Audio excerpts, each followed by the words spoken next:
I sort of have to overcome a couple of barriers.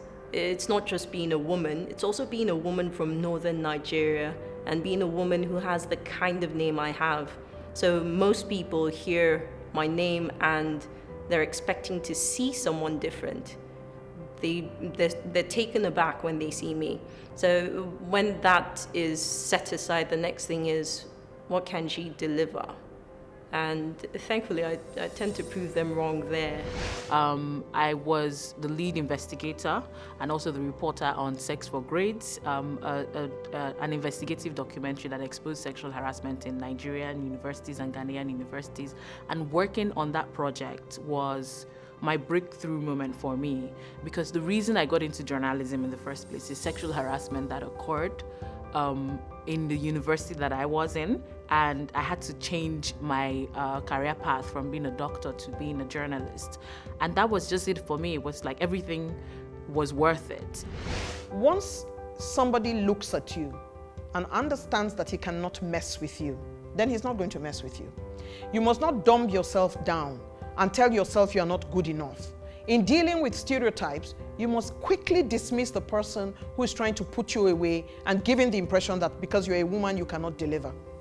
You must put it away quickly by your education, by your knowledge, by your strategy, by the fact that you indicate that you know the job. So over the years, we have built capacity, and we ensure that when we build capacity, we ensure that we have a number of female media practitioners. In fact, it is sacrosanct. You must have 50-50. We do it 50-50. We try to encourage them with our program. I invite them on program. I have clinics with them, you know, particularly those who are presenters. I have clinics with them, and I'm so thrilled. I'm a very fulfilled professional, actually, that some of these girls have taken it up seriously and they're doing well. Now, there is a policy that every media house should adopt as a law, which is that gender equality has to shine through their news.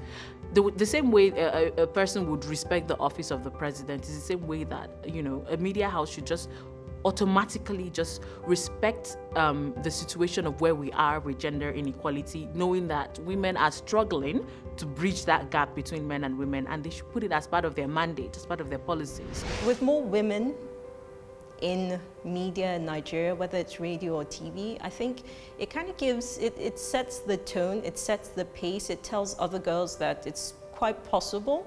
And you don't necessarily need to be talking about fashion or specifically women's issues. That's not to say it's not important, but it tells other girls that you can talk about the serious things as well. You can talk about sports, you can talk about fashion, really doesn't matter, you can do it all. Well, I was a Beijing delegate. I went to Beijing 25 years ago. And at that time, not many women were in the media. It was considered by the society as a place where was not good for women. Women were stigmatized, were considered all kinds of things when they're in the media. That has changed from 25 years ago. And when you say to somebody who work in the media, they kind of look at you like, oh, all these women who are in the media, all these women. But today, women are holding the gauntlet and doing great things in the media. So there are more women. Since then, there has been a women's radio, which is incredible as far as I'm concerned. But I would say to them that it's a hard work. You must assert yourself to it. You must be passionate about what you're doing. You must read. A lot of us are lazy reading because lots of things are trending. And you're lucky that on your palm, you can get a lot of stuff where that will educate. You must be educated. You must trend. You must be people. You should be able to speak to any developmental issue. You should be able to discuss historical issues. You must be able to align with geography, science, name it, technology. So because the journalist or the broadcast or the media practitioner is supposed to know so much, so that you can report from the point of knowledge.